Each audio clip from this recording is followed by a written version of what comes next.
모든 것에 감사드리며 예수 그리스도의 이름으로 기도드립니다. 아멘. 우리 성경 말씀 함께 보겠습니다. 성경 말씀은 요한복음 8장 31절 32절 두 절 말씀 보겠습니다. 요한복음 8장 31절 32절입니다. 우리 두 절이니까요, 우리 잘 아시는 말씀이니까 같이 함께 합독을 하겠습니다. 같이 읽겠습니다. 시작.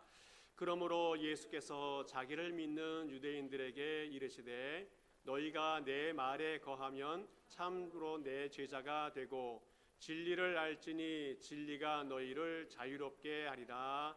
아멘. 우리 글씨 하나 보겠습니까? 아주 오랜만에 한문을 보셨을 것 같은데 조문도 석사가의, 아주 어려운 말은 아니지만 가끔 들었던 말이긴 한데 다시 한번 들어봅니다. 이 공자가 논어에 이런 글을 썼어요. 아침에 도를 들으면 저녁에 죽어도 좋다. 아침에 도를 들으면, 진리를 들으면 저녁에 죽어도 좋다는 그런 귀한 말씀입니다. 진리를 안다는 것, 그것은 자신의 목숨과 바꿀 만큼 가치가 있는 것이라는 그런 교훈을 우리에게 주고 있습니다. 진리라고 하는 것은 시간과 장소에 관계없이 변하지 않는 세상의 이치를 이야기합니다. 특별히 철학자들이나 과학자들이 절대적인 진리를 추구하기 위해서 많이 노력을 하고 있는데, 일반 사람들도 절대적인 가치가 무엇인가를 그 기준으로 살아가려고 노력하고 있습니다. 그런데 생각해 보면 정말 세상에 변하지 않는 절대적인 진리가 있는가라는 겁니다. 시대마다 중요한 가치가 그 시대를 지배해 가고 있는데 정말 영원한 것이 있는가, 변하지 않는 절대적인 진리가 있는가, 우리는 다시 한번 깊이 생각해 봐야 된다는 겁니다. 절대적인 진리 중에서 가장 대표적인 것을 예로 든다면 모든 사람은 죽는다는 겁니다. 모든 사람은 죽는다. 그런데 이 말씀을 신앙 안에서 깊이 생각해 보면 정말 맞는가? 우리가 생각해 봐야 돼요. 우리의 생명이 이 세상에서 끝나는 것인가? 하나님은 우리의 생명이 여기서 끝나지 않고 영원한 생명을 주시겠다고 약속해 주셨습니다. 그렇다면 그 진리도 이 세상에서는 맞겠지만 신앙 안에서는 틀릴 수 있다는 말씀을 드립니다. 우리가 알고 있는 절대적인 진리, 이것이 정말 절대적인 진리인지 우리가 날마다 생각하면서 살아가야 한다는 겁니다. 조선시대에 지금부터 한 130년 전에 1895년도에 어떤 정부에서 어떤 명령을 발표했냐면 단발령을 발표했습니다.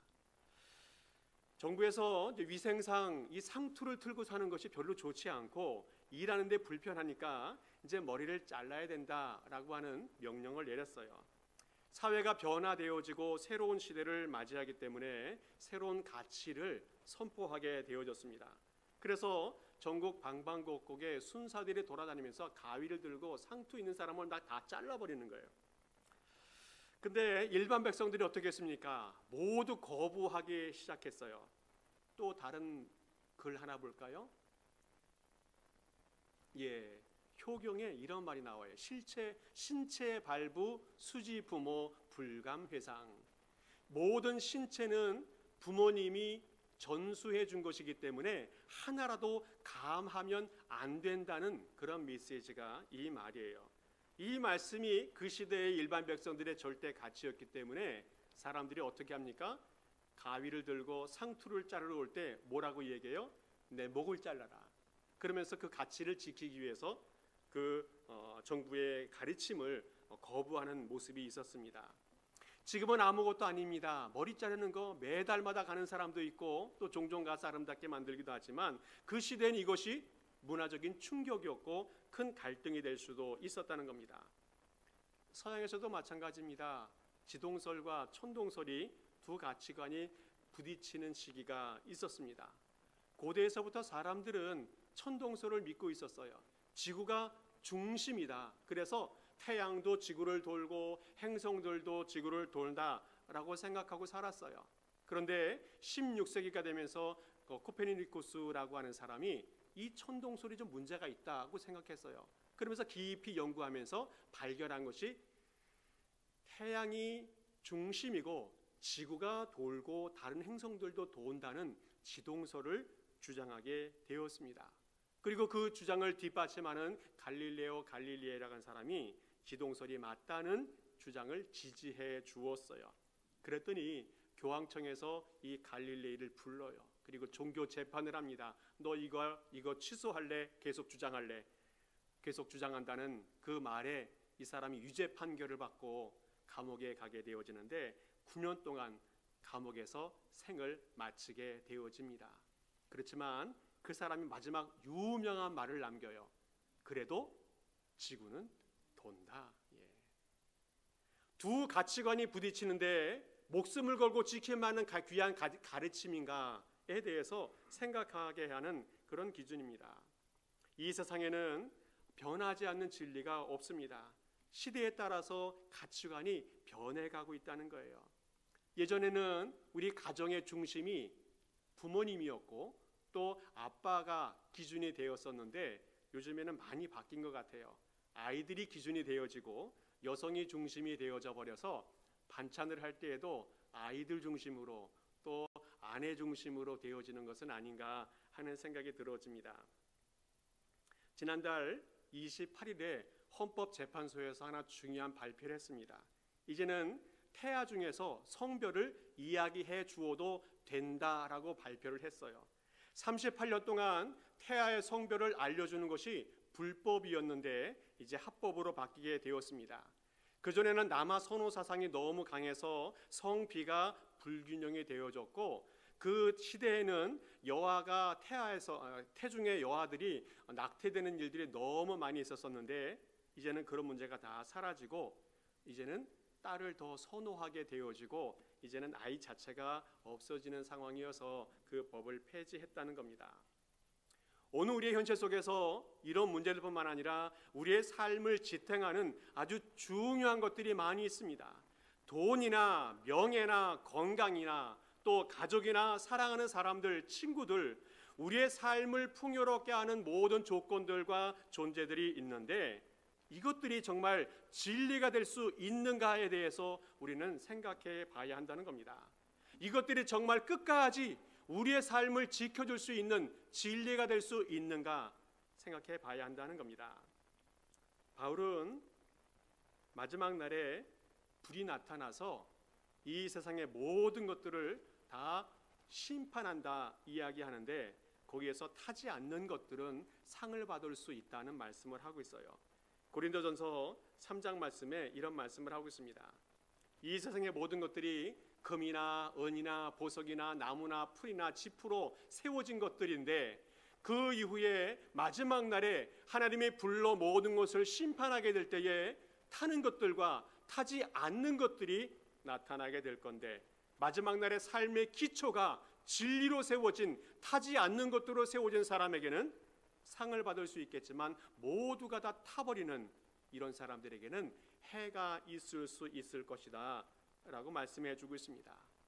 오늘은 여기서 불에 타지 않는 영원히 불에 타지 않는 삶의 기초가 무엇인지 영원한 절대적인 기초가 무엇인지를 우리는 분명히 알고 살아가야 된다는 겁니다. 영원한 기초는 예수 그리스도인지를 믿습니다. 예수 그리스도께서 진리가 되어주시고 이 세상 마지막까지 우리를 지켜주시는 영원한 진리가 되시는 줄을 믿고 살아갈 수 있길 바랍니다. 예수님께서 말씀하십니다. 하나님께로 나아가는 영원한 길은 예수님밖에 없다 말씀합니다. 예수님이 마지막 날까지 우리를 붙잡아주는 영원한 희망이 되어주십니다. 예수님은 절대로 변하지 않는 절대적인 진리가 되어주신다 말씀해 주고 있습니다. 요한복음 14장에도 이렇게 이야기하고 있어요. 같이 한번 읽어보겠습니다. 시작. 예수께서 이르시되 내가 곧 길이요 진리요 생명이니 나로 말미암지 않고는 아버지께로 올 자가 없느니라. 아멘. 주님께서 말씀하십니다. 내가 길이다, 진리다, 생명이다. 이 세상 영원히 끝나는 날까지 내가 존재하는 진리다라고 말씀하고 있습니다. 오늘은 진리 대신 예수님에 대해서 어떠한 태도를 가져야 될지 몇 가지 한번 생각해 보면 좋겠는데, 먼저는 진리를 잘 아는 사람이 되었으면 좋겠습니다. 우리는 온갖 노력을 다해서라도 진리가 무엇인지를 알아가는 사람이 되어야 됩니다. 성경에 보면 진리라는 단어가 나오는데 헬라어 말로는 알레테이아라는 말이에요. 참, 진실, 사실 그런 말이 나오고, 히브리어로는 에메르라고 하는 말이 나오는데 지탱하다, 또 영원히 함께한다, 확실하다 이런 말이 나와요. 이 말이 어떻게 사용되는가 하면 건축물을 지탱하고 있는 기초, 또 흔들리지 않는, 무너지지 않는 그 기초, 이런 것들이 진리다라고 말하고 있습니다. 무슨 말씀을 하고 있습니까? 예수님이 진리이신데 진리이신 예수님은 흔들리지 않게 우리를 지켜주고 동행해 주신다는 말씀을 해주고 있어요. 예수님은 흔들리지 않는 진리여서 우리의 삶을 지탱하고 있고 우리와 함께하고 있다는 말씀을 해주고 있습니다. 그러므로 우리는 어떤 마음을 가져야 됩니까? 진리 되신 예수님과 함께하는 삶, 그 예수님 흔들리지 않는 믿음을 갖고 살아가는 삶이 우리의 삶이 되어야 한다는 것을 말씀해 주고 있어요. 진리의 길을 걸어가는 사람, 바로 우리가 되어야 되는데, 그 사람은 주님에 대해서 흔들리지 않는 절대적인 신앙을 갖고 있어야 그 사람이 진리의 길을 걸어가는 사람이 될 수 있다는 겁니다. 우리는 하나님을 믿는 신앙이라면 절대적인 진리, 그것을 붙들고 알고 살아가는 사람이 되어져야 된다는 거예요. 성경에서는 이 세상을 진실의 세상과 거짓의 세상으로 구별해 놓고 거짓된 세상이 있다는 것을 우리에게 가르쳐 주고 있어요. 요한복음 8장 44절에 보면 이런 말씀이 있습니다. 너희는 너희 아비 마귀에게서 났으니 너희 아비의 욕심대로 너희도 행하고자 하느니라. 그는 처음부터 살인하는 자요, 진리가 그 속에 없으므로 진리에 서지 못하고 거짓을 말할 때마다 제 것으로 말하나니 이는 그가 거짓말쟁이요 거짓의 아비가 되었음이라. 오늘 무엇을 말씀하고 있습니까? 예수님은 마귀라고 하는 영적인 존재가 있다는 것과 그 마귀가 영적인 세계를 주관하고 있다는 사실을 선포해 주고 있어요. 그래서 마귀를 향해서 거짓말쟁이, 거짓의 아비, 온 세상을 속이는 자라고 주님이 밝혀주고 있습니다. 그리고 그 마귀를 따르는 사람은 마귀처럼 살인과 거짓과 속임의 삶을 살아갈 수 있다는 것을 이야기해 주고 있어요. 이 세상에 살아가는 많은 사람들이 살인과 거짓과 속임의 삶을 사는데 그것은 마귀가 주장하는 거짓의 삶을 따라가고 있다는 것을 분명하게 제시해 주고 있습니다. 계시록 12장에서도 주님께서 이렇게 이야기하고 있어요. 같이 한번 읽어보겠습니다. 시작. 큰 용이 내쫓기니 옛뱀 곧 마귀라고도 하고 사단이라고도 하며 온 천하를 꾀하는 자라. 그가 땅으로 내쫓기니 그의 사자들도 그와 함께 내쫓기리라. 오늘 성경에서 이 사탄을 큰 용, 옛뱀, 마귀, 사탄 여러 가지 말로 함께 쓰고 있는데, 이 존재들이 마지막 날에 하나님께서 심판하신다는 이야기를 하고 있어요. 하나님이 마지막 날에 땅에서 내쫓겠다, 또 그 사자들도 그와 함께 내쫓겠다, 하나님이 심판하신다는 말씀을 하고 있습니다. 사탄이 악한 영으로서 이 세상에 하는 일 중에 가장 중요한 일이 이 세상을 거짓으로 도배하고 있다는 겁니다. 사단은 최초부터 아담과 하와를 거짓말로 속여서 그 사람들이 하나님 앞에 죄를 짓고 타락하는데 유혹하는 삶을 살았어요. 그리고 그 이후에 수많은 사람들에게 나타나서 그들에게 거짓과 속임과 또 살인의 삶을 살도록 인간을 유혹하고 있다는 겁니다. 어느 정도까지입니까? 마태복음 4장 보게 되어지면 하나님의 아들 예수 그리스도, 진리 대신 예수 그리스도까지도 시험하여서 넘어지게 하려고 했던 존재가 사탄이라는 것을 보여주고 있어요. 돌이 떡이 되게 해서 먹게 하라, 물질로 유혹을 합니다. 성전에서 뛰어내리지만 온전케 되라 라고 말하면서 인기 있는 유혹을 합니다. 사단에게 절하면 세상 권력을 주겠다고 권력에 대한 유혹을 합니다. 그런데 분명한 것은 사탄은 아무것도 줄 수가 없는 존재라는 겁니다. 거짓으로 이야기하는 거고 예수님마저도 넘어져서 거짓의 영에 휩쓸리게 하려고 하는 목적이라는 거예요. 성경에는 영원한 것이 세 가지 있다 말하고 있습니다. 하나는 하나님, 둘째는 하나님의 말씀, 셋째는 인간의 영. 이 세 가지가 영원하다 말하고 있습니다. 그런데 사탄은 이 중요한 영원한 것, 이것들을 무너뜨리기 위해서, 이것을 혼잡하게 하기 위해서 얼마나 애쓰고 있는지 모릅니다.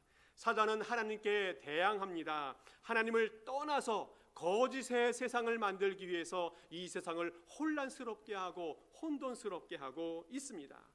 또 하나님의 말씀을 부정하여서 사람들로 하여금 하나님 말씀에서 떠나서 이 세상의 가치와 이념을 따르고 그것을 더 중요하게 여기게 합니다.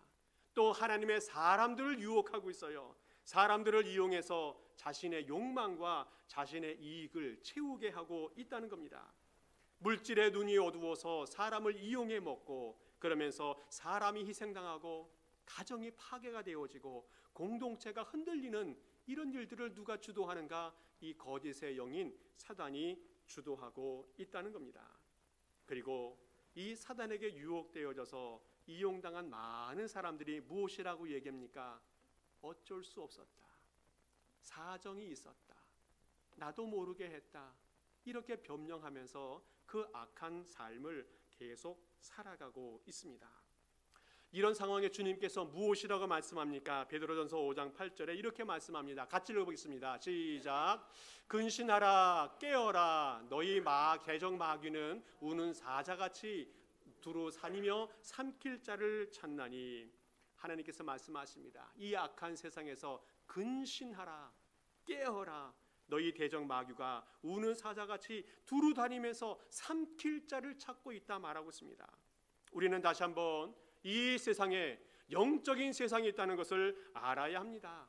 진리의 세상이 있고 거짓의 세상이 있다는 것을 알고 이것을 잘 분별하면서 진리를 쫓아 진리를 알고 진리를 찾아가는 그런 삶을 살아야 할 줄을 믿습니다.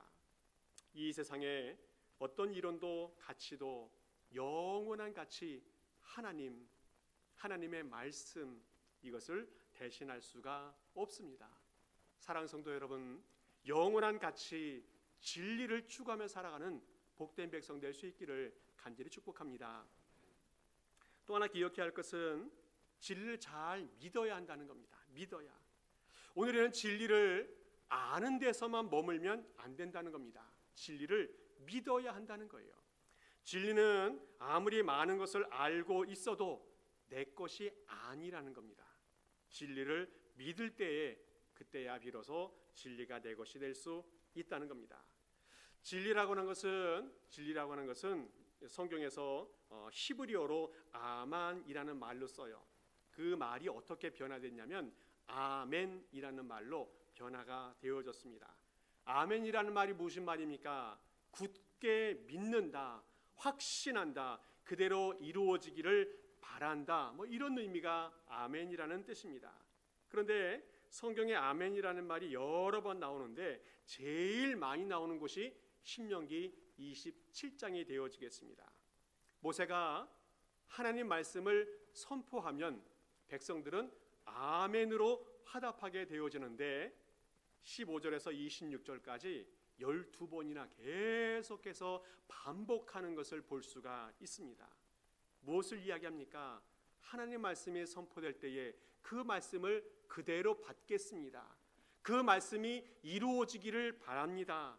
이것을 동의하면서 그 말이 이루어지기를 소원하는 이스라엘 백성들의 답이 있어요. 오늘 이 말씀을 몇 절 안 되는데 같이 한번 읽어보겠습니다. 읽을 때 이렇게 읽겠습니다. 한 절마다 이 슬러시가 있는데 그 앞은 제가 읽고 그 뒤는 여러분들이 읽으면 좋겠습니다. 자, 한번 해보겠습니다. 장색의 손으로 조각하였거나 부어 만든 우상은 여호와께 가증하니 그것을 만들어 은밀히 세우는 자는 저주를 받을 것이라 할 것이요, 그의 부모를 경홀히 여기는 자는 저주를 받을 것이라 할 것이요,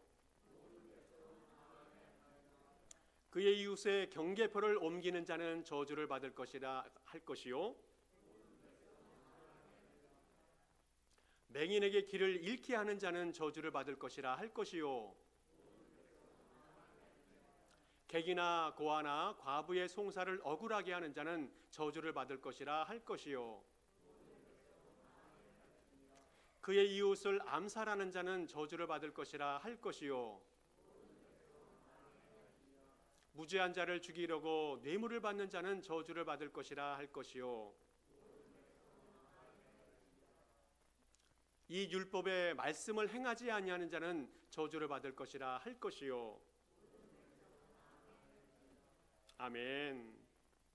하나님께서 말씀하신 말씀을 아멘으로 받고 그 말씀대로 살아가려고 하는 다짐과 고백이 있는 말씀입니다. 이스라엘 백성들은 이제 새로운 세상으로 들어가게 되어집니다. 그러면 새로운 법을 받게 되어지고 이제는 새로운 백성이 되겠다는 그런 다짐을 하고 있습니다. 우리는 어떻습니까? 우리는 영원한 세계에 들어가는 영원한 백성이 된 줄을 믿습니다. 그렇다면 영원한 법, 영원한 진리를 받고 믿고 살아가는 백성이 되어야 하는 줄 믿습니다. 영원한 말씀, 그 말씀을 아멘으로 받으면서 날마다 믿음으로 살아갈 수 있기를 간절히 축복합니다.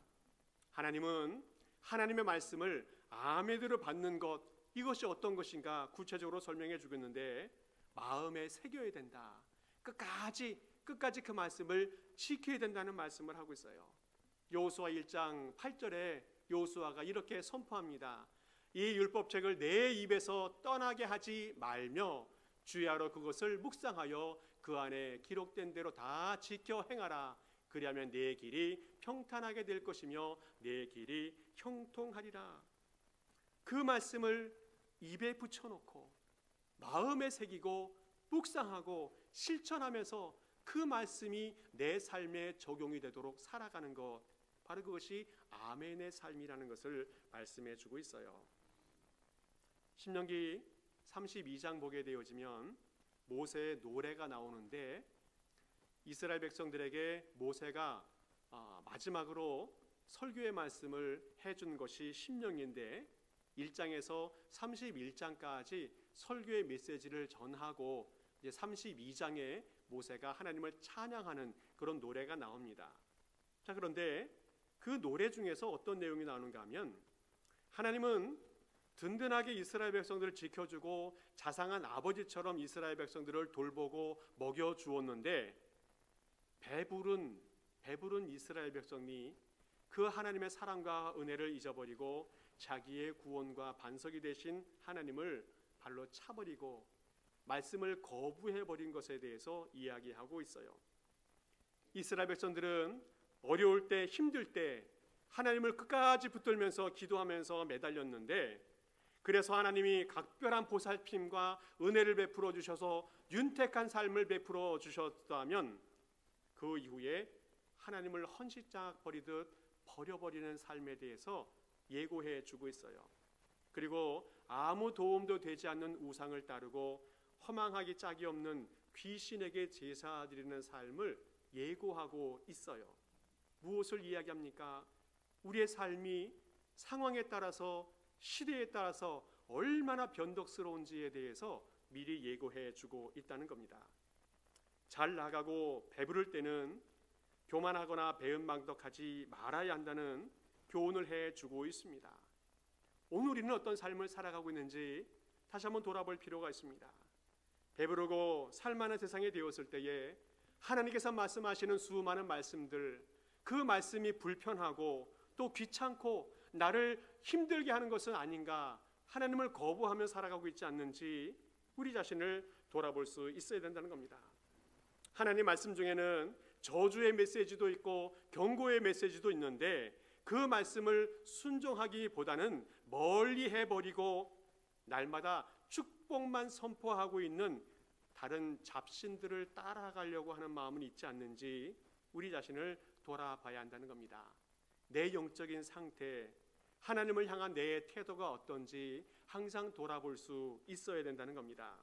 우리 사랑하는 성도 여러분, 진리 되신 예수님을 잘 믿고 살아갈 수 있기를 간절히 축복합니다. 또 하나 마지막으로 본다면 진리를 행하는 사람이 되어야 한다는 겁니다. 공자 얘기를 계속하고 있는데 공자도 이런 말을 했어요. 알고도 행하지 않으면 알지 못함만 같이 못하다. 이 무슨 말씀인가 하면, 아는 것이 너무너무 중요한데 행하는 것이 더 중요하다는 말씀을 해주고 있어요. 자, 그런데 성경에서는 한 걸음 더 나아가서 더 강하게 권면하는 것을 볼 수 있습니다. 야고보서 4장 17절 말씀 보면 이렇게 말합니다. 함께 읽겠습니다. 시작. 그러므로 사람이 선을 행할 줄 알고도 행하지 아니하면 죄니라. 선을 알았는데, 선을 행할 수 있는 능력이 있었는데 행하지 않으면 죄라 주님께서 말씀하고 있습니다. 진리도 마찬가지입니다. 진리도 알았는데, 진리를 깨달았는데 그것을 실천하지 않으면, 받아들이지 않으면 죄가 될 수 있다는 말씀을 해주고 있어요. 진리대로 살아간다는 말은 진리가 우리의 생활의 삶이 되어야 한다는 말씀을 해주고 있습니다. 어떻게 살아가라는 겁니까? 요한 3서 1장에는 이렇게 말하고 있어요. 형제들이 와서 내게 있는 진리를 증언하되 내가 진리 안에서 행한다 하니 내가 심히 기뻐하노라. 이 요한이 이 교회에게 말합니다. 진리를 행하고 있는 것, 이것에 대해서 칭찬하고 기뻐하는 그런 모습을 이야기하고 있는데, 특별히 그 뒤에 쭉 읽어보다 보면 진리를 실천하는데 어떤 것을 실천하고 있는가 하면 사랑을 실천하는 것에 대해서 이야기하고 있어요. 진리를 실천한다는 것은 예수님의 가르침 중에 가장 중요한 사랑의 삶을 살아가는 것을 말합니다. 교회 안에 거짓 선지자들이 찾아와서 진리를 호도하고 또 유혹하고 넘어지게 하는데, 그 말씀을 붙들고 잘 지켜가는 사람들을 칭찬하는데, 그 진리를 지켜가는 그 중심 속에 사랑을 실천하는 것에 대해서 말씀해 주고 있어요. 또 하나는 정직하게 살 것을 권면해 주고 있습니다. 요한복음 3장 21절 말씀 보면 진리를 따르는 자는 빛으로 오나니 이는 그 행위가 하나님 안에서 행한 것임을 나타내려 함이라. 진리를 따르는 자는 빛으로 나아간다 말씀하고 있습니다. 진리를 따른다는 것은 단순히 예수님을 믿는다 이 정도가 아니라 신앙의 열매를 위해서 더 많이 수고하고 노력하는 사람을 이야기합니다. 진리를 따르는 자는 빛으로 나아간다, 더 정직하게 더 진실하게 살아가는 삶이 돼야 한다는 말씀을 해주고 있어요. 얼마 전에 어떤 분을 만났는데 목회하는 분입니다. 근데 교회가 점점 어려워지다 보니까 이제 생활이 좀 어려워졌어요. 경제적으로 많이 어려워졌습니다. 그러다 보니까 이제 라이선스를 따가지고 학교 버스를 운전하는 그런 생활을 이제 투잡을 하게 되어졌습니다. 뿐만 아니라 그 렌트하고 있는 그 교회에 파타임으로 이제 한 부서를 맡아서 사역하는, 그래서 이제 쓰리잡을 하고 있는 그런 삶을 살았어요. 그러다 보니까 경제적으로 조금 자유롭게 되어지고 이제는 좀 행복하게 살아가고 있다. 여기까지 참 좋았습니다.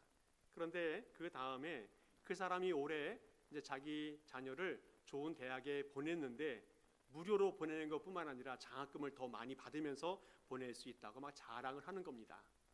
그래서 궁금했어요. 도대체 어떻게 해서 장학금까지 받으면서 학교를 보낼 수 있었을까 궁금해서 물어봤어요. 당신 세금 보고 얼마 합니까? 물어봤어요.